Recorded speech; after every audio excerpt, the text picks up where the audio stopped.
And teenagers are having second thoughts about going to school tomorrow, afraid of a Columbine copycat attack. A rumor is circulating at La Mirada High School that there could be another massacre.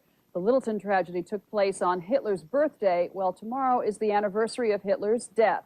School officials sent a letter home today warning parents about overreacting, but some students aren't taking any chances. I'm telling them, the students of La Mirada High School, that they will be safe tomorrow, and it's now time to stand up and to not let fear stop them from what is their right, and their rights to come to school. It doesn't really bother me.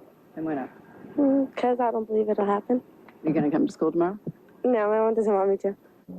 Tonight, a Southland teen is under arrest after several explosive devices were found in his home. Let's get right to it. Let's go live. Tamara Iwerks in Oxnard for the latest details on this story. Tamara. Alan, Oxnard police tell me they've had a wave of copycat crimes ever since the Colorado school shooting. The most recent and the most serious started here at Hueneme High School this morning. A senior boasting about guns and weapons and bombs. It started here at school, but it ended affecting his entire neighborhood. Police say go away because they had explosion. Mrs. Morales and 25 of her neighbors were forced out of their homes for 6 hours as authorities worried this house on Pleasant Valley Road might explode. Once we found bombs in the bedroom, we wanted to make sure there weren't any anywhere else in the house. So they searched every room, the garage. It took a while. Police say there were multiple pipe bombs in the bedroom of an 18-year-old boy, a senior at Hueneme High, who'd boasted about the explosives this morning at school. An administrator alerted police. After talking with the student, officers took him home to speak with his parents. They gave detectives written permission to search their son's room. Police found the explosives, backed out of the house, and called for the bomb squad. The bombs were taken away in a large container designed for that, and they'll be x-rayed. But it won't reveal why it seems so many kids have their hands on explosives. How come the young people is trying to do that? Well, see, it's kind of sad.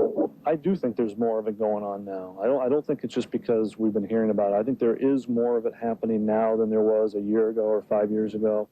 And tonight, Oxnard police tell me that they believe there are more copycat crimes to come. No easy answers, they say, except parents need to be more closely involved in their kids' lives now more than ever. As for that 18-year-old, he is in the Ventura County Jail tonight.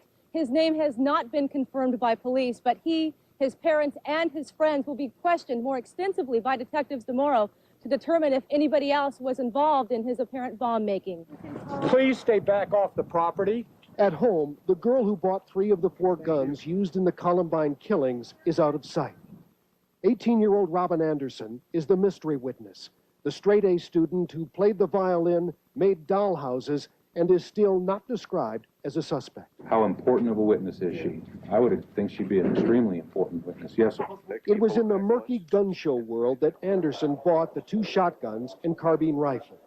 You don't imagine someone like that to do anything or have any connection at all with a shooting. Tiffany Burke, who talked to Robin Anderson today, says Anderson and Dylan Klebold were good friends, who, like these Columbine students, went to the school prom together 2 nights before the deadly rampage. Robin Anderson told her friend she was at Columbine High School the day of the slaughter, but that she was out here in the parking lot and in her car when it all began. She said in her car she could hear all the shooting, then the police sirens and all the commotion that followed. She was in the car for almost 3 hours and down on the floor at times in fear. The unanswered question is, did she know about the shooting in advance? I'm sure she had no connection with, knowing what was going on. And if she did, I'm sure she'd be in custody. Robin Anderson's friends think she was duped into believing the guns she bought were for hunting animals, not students. Duped, perhaps, by Eric Harris, the massacre's mastermind, as he had fooled his parents, police, and most everyone else. But Robin Anderson isn't talking publicly, and may not. I saw a fellow teacher there, and I said, that looks like blood. And he said, nah, that's just a senior prank. And I said, no, I think that looks like blood. He's right. The blood is real. People are dying. Fierce explosions rock the campus, and Friesen begins a frantic search for his students, ushering them out of harm's way. Then, with fear filling his eyes, Kent recalls the moment he came face to face with the killers. The gunmen appeared around the corner. They were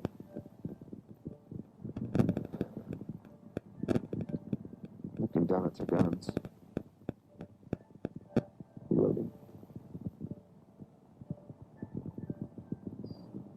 didn't see me, I ran. But he didn't run for his own life. He continued rounding up as many students as he could, hiding them silently in the science department.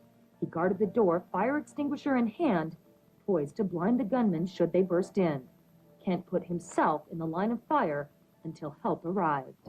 I know you probably don't like the word, but a lot of people say you're a hero. There was no heroism at all on my part.